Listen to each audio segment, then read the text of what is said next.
Hello, ladies and gentlemen, boys and girls, college sports fans across the nation and around the world. This is the Tim May Show featuring Clay Hall. And Clay, we've got a special guest here today. Happy Monday. His name is, by the way, Happy Monday. You haven't seen you live in a while now, but we've got a special guest here today, Athletic Director of Ohio State, going on 2 years, almost to the day, right? But it seems like 20. Or it seems like 5 months. I don't know. It depends on which way you look at it. Yeah. It could be either it's going by really fast or it's really slow, and that could be a bad problem too. So, no, it's all good. Right. Yeah, I was going to say there's a lot of push, shove in there. No Ross doubt. Bjork, ladies and gentlemen. And by the way, welcome Thank to the you. Tim May Show, my man. Absolutely. Happy New Year. Can we still say that? Yes, on we January can. 5th? Oh, you bet. Oh, yeah. We You can bet. still say Happy New Year. I think so. Yeah. I picked up Yeah. my Chinese food the other night, and the my guy that sells it to me says it's not Chinese New Year till like February or Okay. something. So we still we're got in that another month. nether Yeah. zone. Yeah, that's right. But real quick, because I don't like to waste your time. You got stuff going on even as we speak, news popping about different things in the athletic department. But how do you get over a loss when y'all got to the promised land last year and won a national championship? Of course, everybody is now, pardon the expression, a little butthurt, that Yeah. things didn't go well the Yeah. last 2 games of the season with Ryan Day and the football team. I would think you learned long ago to just roll with the punches, right?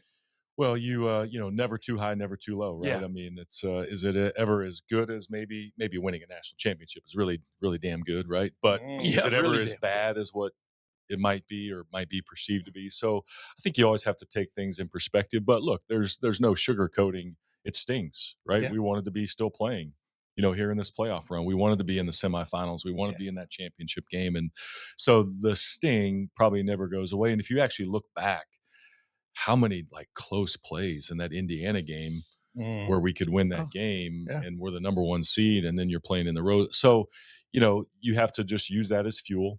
You have to have a great plan, which Coach Day and the staff have a great plan.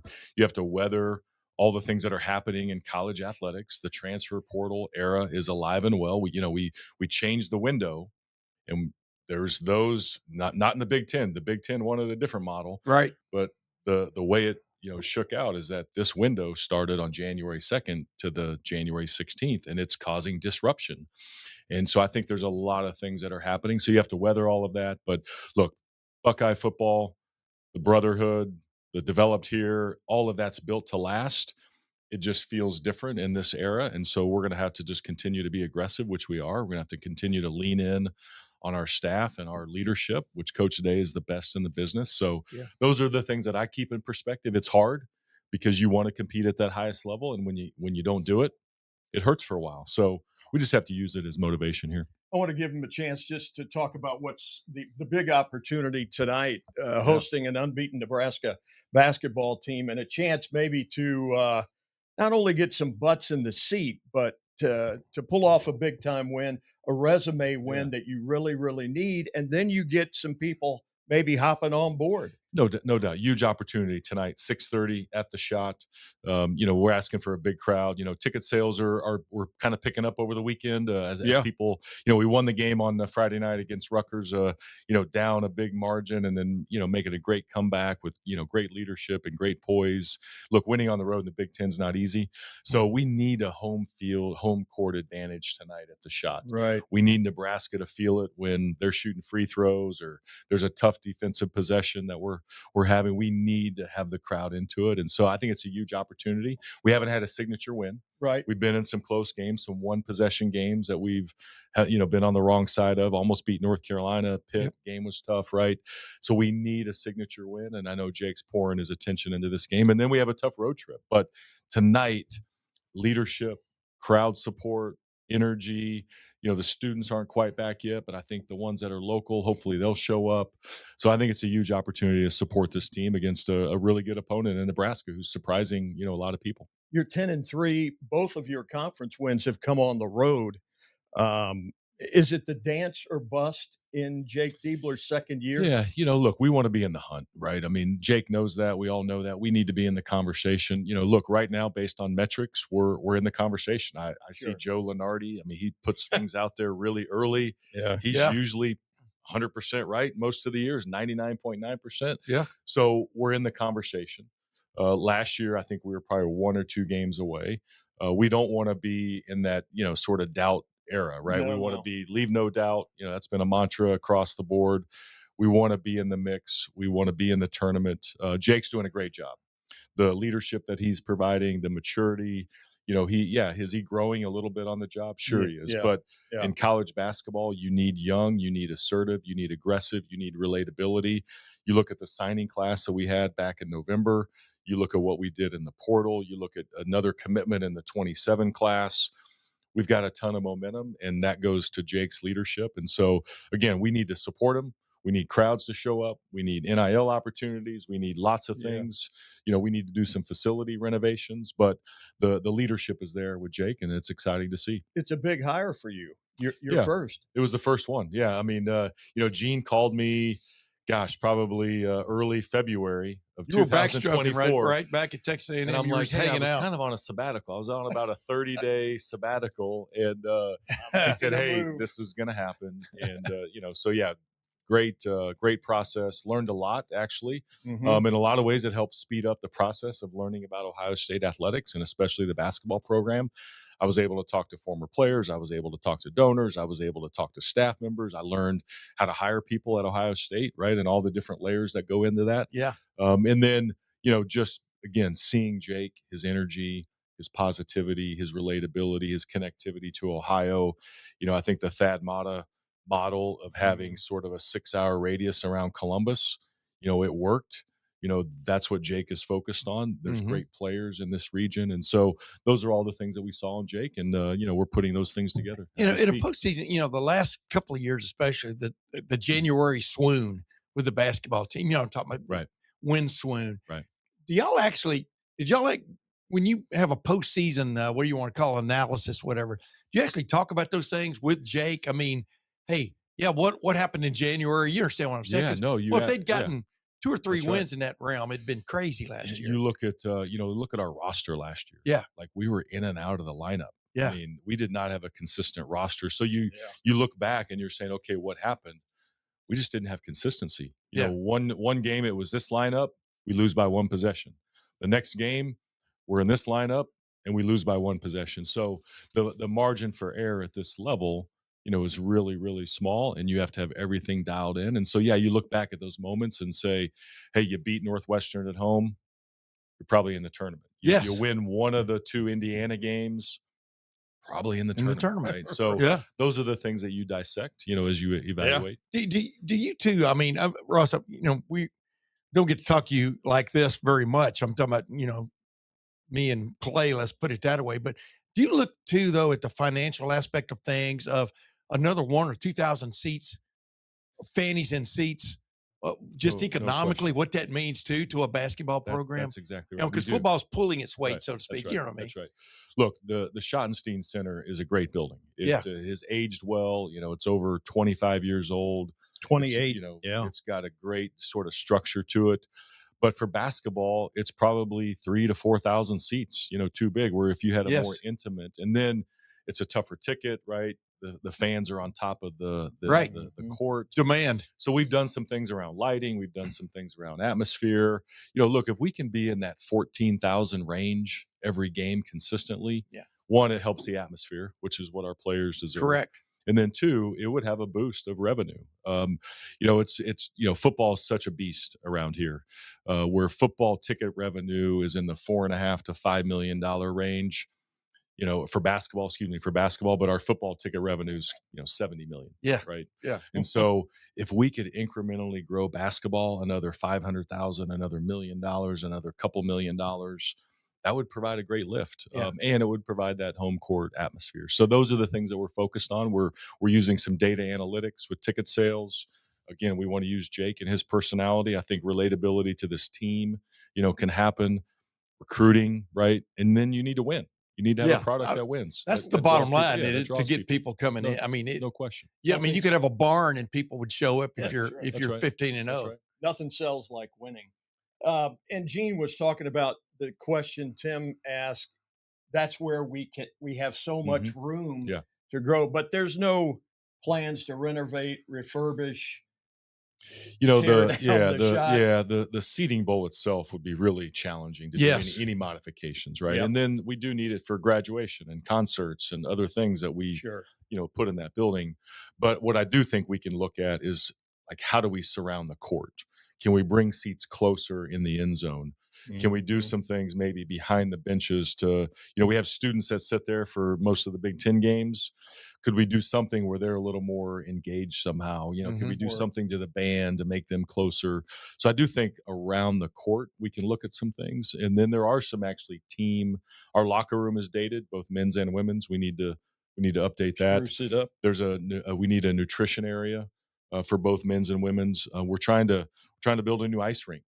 Yes. And what that would do is we build a new ice rink that moves our men's team to a new arena, men's hockey team, Right. Yes. which Yes. frees up the space that they take up right now in the Schottenstein Center. So there's a lot of dominoes related to projects that we're working on really as we speak. When you say ice arena, are you talking about playing their games there too? Yeah, You understand what I'm saying? Because 'Cause in 4,000 to 5,000 seat arena that Yeah. would host both men's and women's ice hockey. They would practice there. They'd have their locker rooms there. They'd have their offices there. It'd be their full operation. And then what that does, again, our women, we need a new arena for the women, but also for the shot, it frees up space that could be given back to basketball. and by frees up space, there's an ice rink in there. There's ice equipment. Yes, There's a you locker understand what I'm saying, room. but also, Right. but would it allow right. you to quote unquote dig down? I mean, Maybe those are the things. You that understand look what I'm at. saying? Yeah, Yeah. those are the things that Because- you look at. Again, that kind of speaks to around the Right. court, right? right, and how we could reconfigure. Yeah, some I things. hadn't heard that yeah. about the ice arena and what it could mean. I mean, Right. I know what it could mean to them Right. and stuff.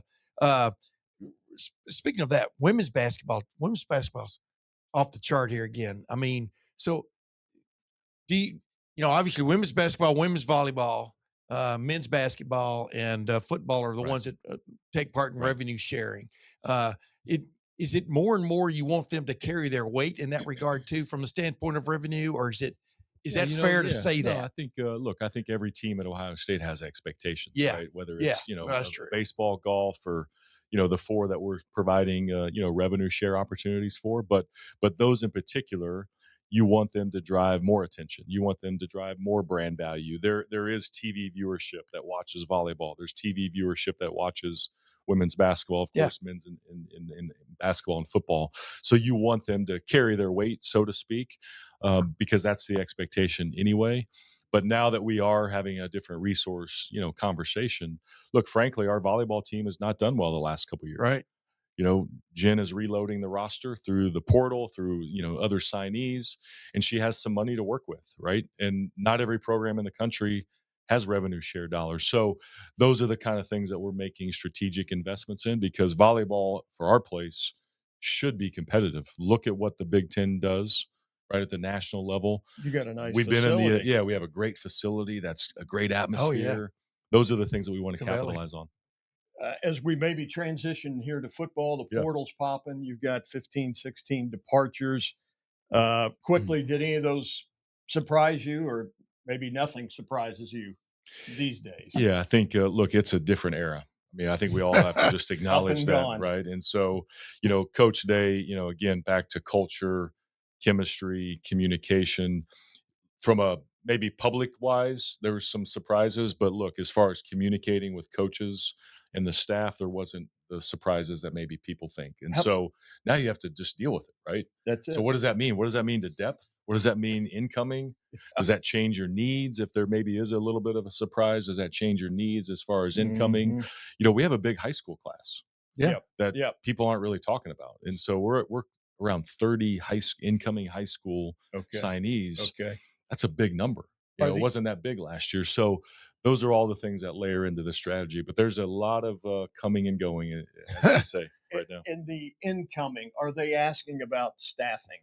Don't have an OC. Is Matt Patricia back? Yeah, a little bit. But again, that's where the leadership and the stability of Coach Day, comes right into play. And so, he can have those honest conversations. Look, we're going to be dynamic on offense. We got great athletes, great players.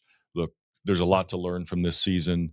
Coach will make the right adjustments, but he can have those conversations. Look, I think his track record speaks for itself, right, with Coach Day. So to me, those are the things that are fluid in the process. But look, there's no like rushing off the cliff, if you will. We just have to have a methodical plan. You got to be really strategic, right? There's money involved, right? We're really, really aggressive. We have all kinds of resources at the table. So those are all the things that are just happening, in this landscape. Hey, I don't, this is scatter shooting. I know of this kind of deal because 1,000 things come up, but Sure. obviously Ohio State is now in that statistical category of 1-7, meaning the teams that had buys the first 2 years of the college football playoff Yeah. got beat. And let's just jump in that real quick. My opinion is I think college football playoff would be a sounder if it was an 8-team deal, not a 12 or 16 or 24. What is your take on that? Yeah, I want to be careful. We don't want to make excuses, Right. right? 'Cause Oh, yeah. we know that, hey, we could have performed and we didn't get it done. But at the a end piece of the of day. data points out there, 1-7 is a data point. I think the question is, if you're a top 4 team, what advantage are you getting by being a top? And right now, the answer is none. You're not getting any advantage. Georgia had to play basically against a home crowd. Yeah. In New Orleans against Ole Miss, right? Yeah. Indiana, they took care of business, right? They're one of the 8 programs. So to me, the question is, and they were playing a team that most people thought shouldn't have been in there anyway, but go ahead. So if you're a top 4 seed, what advantage are you given? And right now in this environment, the answer is none.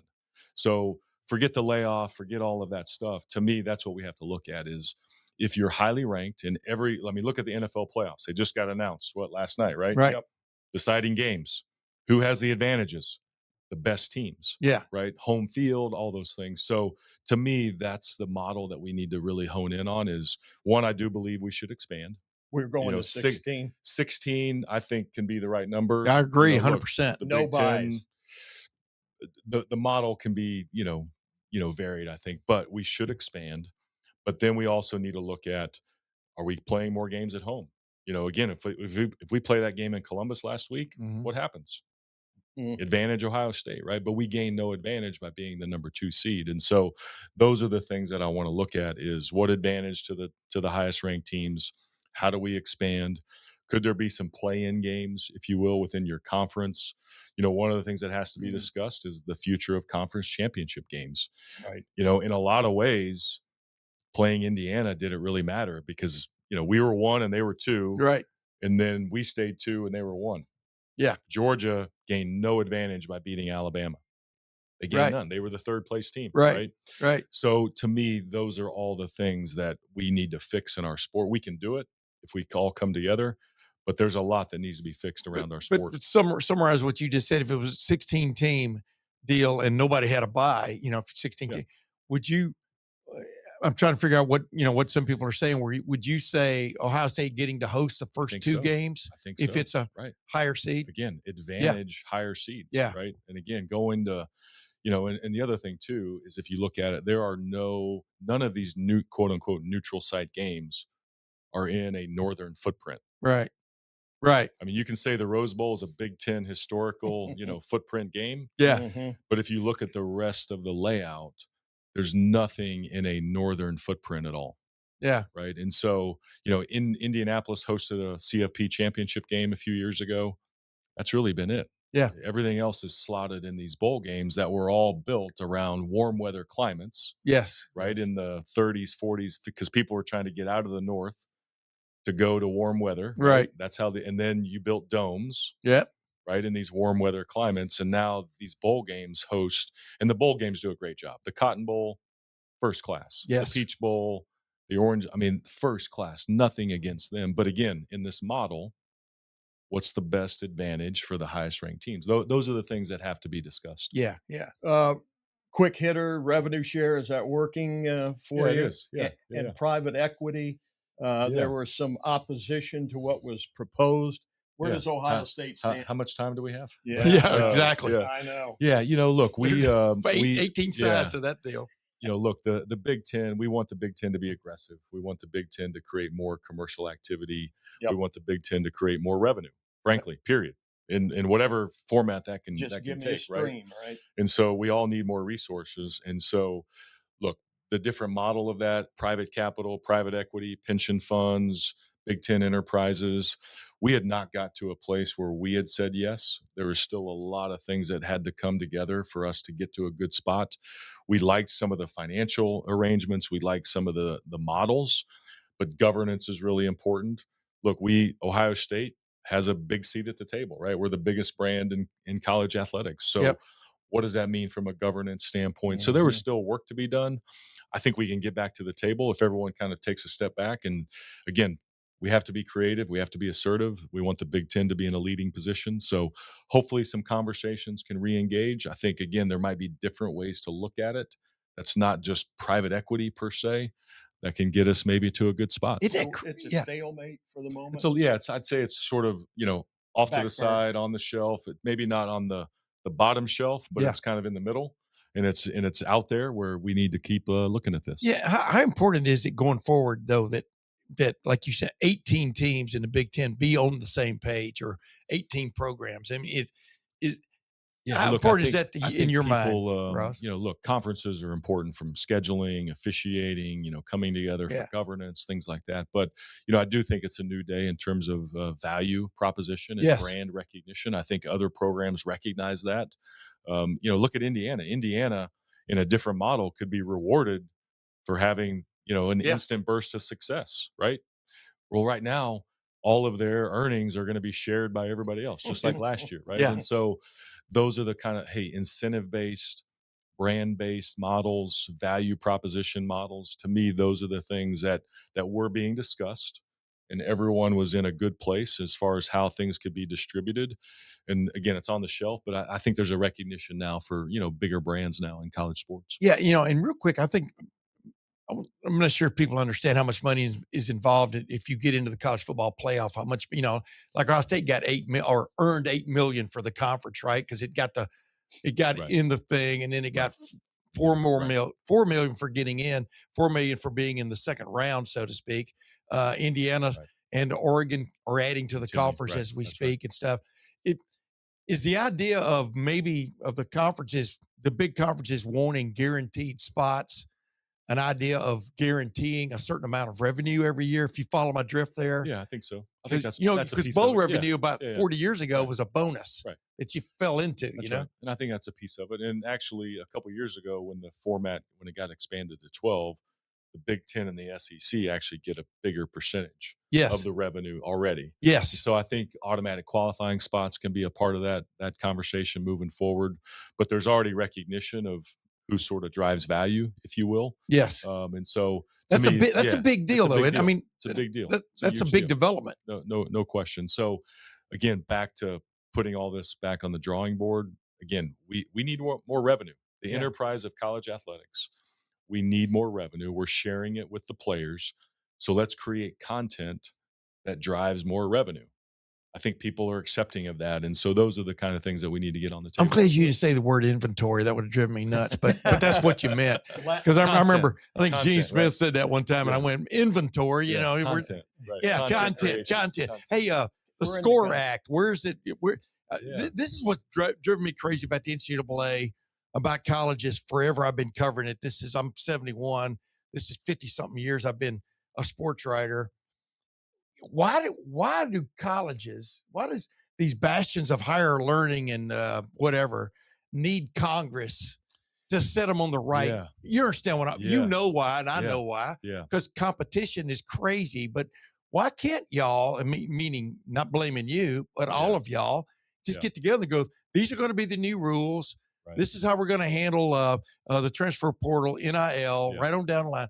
Why can't instead of having a law? The why is because the legal landscape has not allowed us to. From state to state. Because we're getting sued.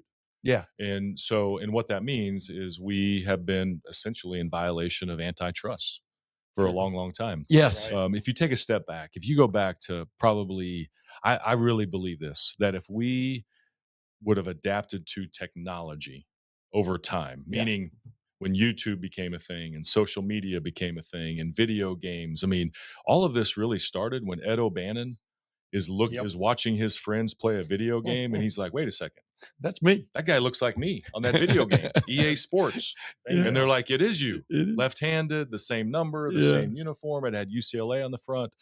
we never adapted to technology in this modern era. And if we would have done that and created rules that were not in violation of antitrust and allowed athletes to capitalize on name, Yes. image, likeness, perhaps we would not be in this legal conundrum. So right now, to fix all of this, there's one governing body who can fix it, and that's the federal government. Yeah. If the NCAA does a rule, we're in the courtroom. If the College Sports Commission does a rule, if the Big Ten does a rule, I mean, right now, what's happening in the portal is really, really maddening because there's no transparency. But that's how the market was created. Yeah. And so why we need it is because Congress is the only one that could establish anything that would stand up in the courtroom. And even that is not 100% guaranteed. Right. But that's why we need. So Congress, I think, got back to work today. And so there is movement to sort of negotiate around the SCORE Act. We hope it can get back to the House floor maybe sometime in the month of January, and then it's going to go to the Senate side and be negotiated even further.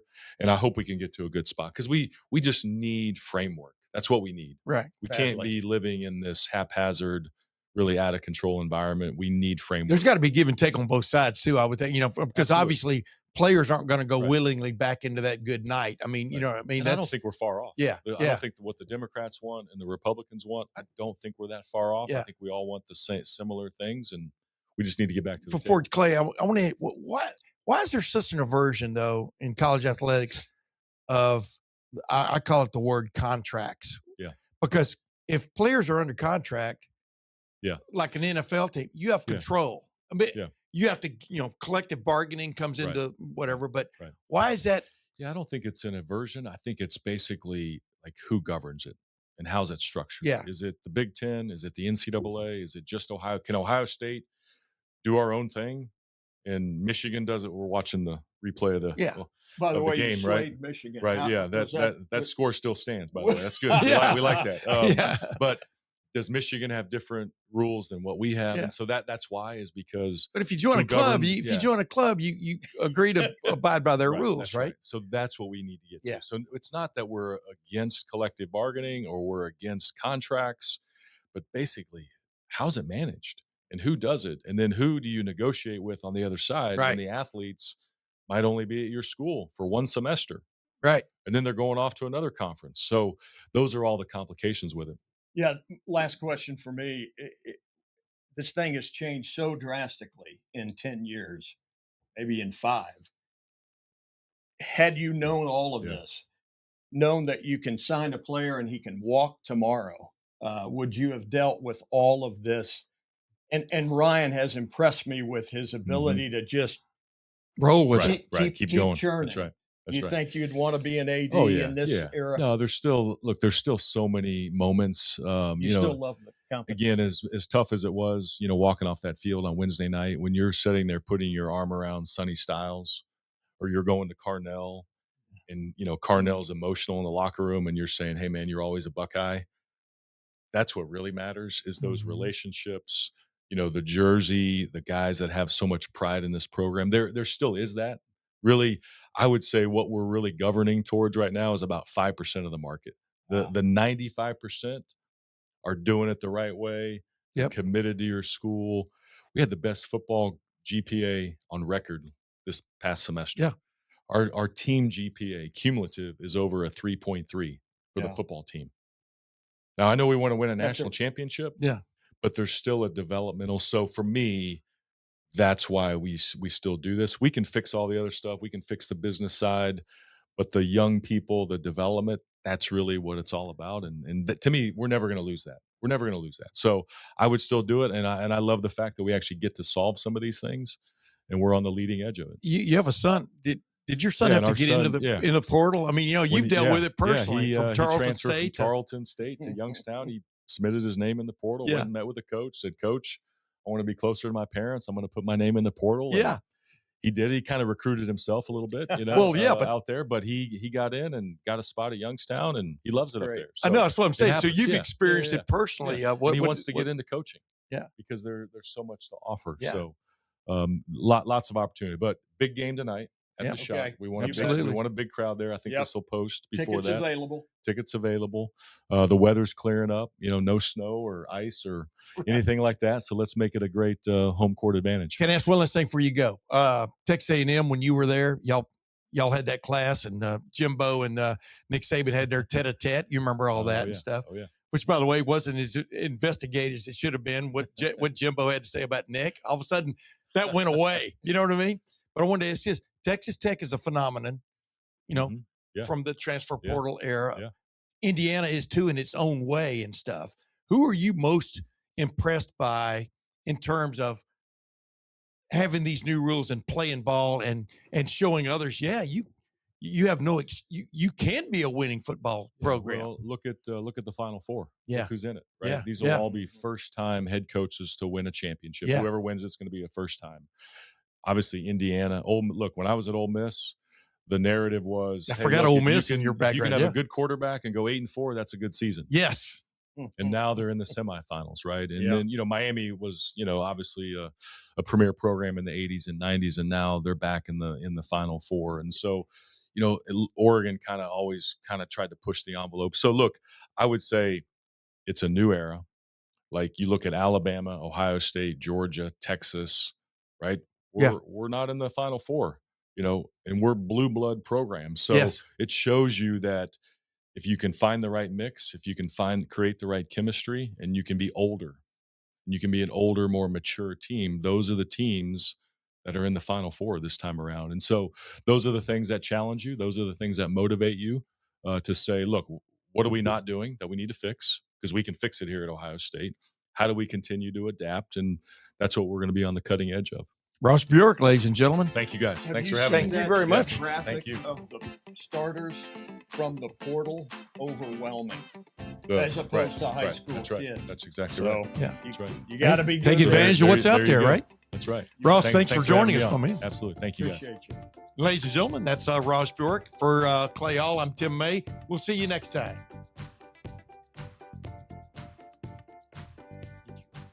Shh. By the way, Clay has left the room. I wanted to let you folks in on a real bargain out there in the world of simulator golf.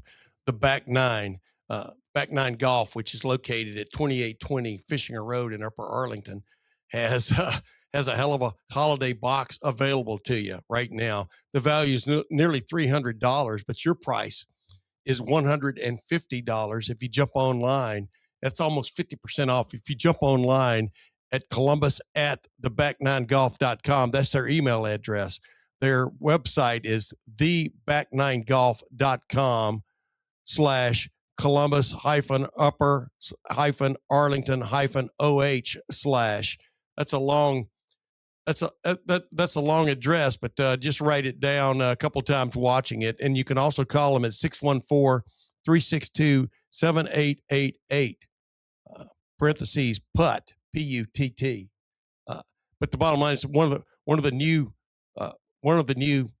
ultra modern simulators that you can find in the greater Columbus area, and it's really right there in the middle of Upper Arlington. I know Tito Thidoff and I hopped in there the other day. I think it was 16 degrees outside. There was snow and ice everywhere, and we played Pebble Beach, and we did it in less than an hour. So it's one of the great bargains going out there. And with this holiday box, you get 1 month of Birdie membership. You get Back Nine branded golf balls. You get cozy Back Nine beanie, and you get premium Back Nine towel. So that's a hell of a deal because basically it's unlimited golf. It's 24/7. You get a code to get you in the door, and then you can go from there. And it's definitely fun. It's the premises are pristine.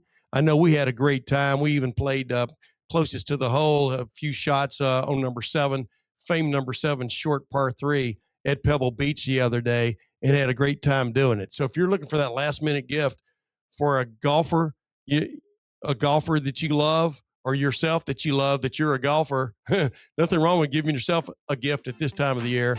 That's the Back Nine Golf holiday box, and it's only a limited time, and as you can imagine, there are only a few available. Quantities are are tight. So check in at thebeck9golf.com.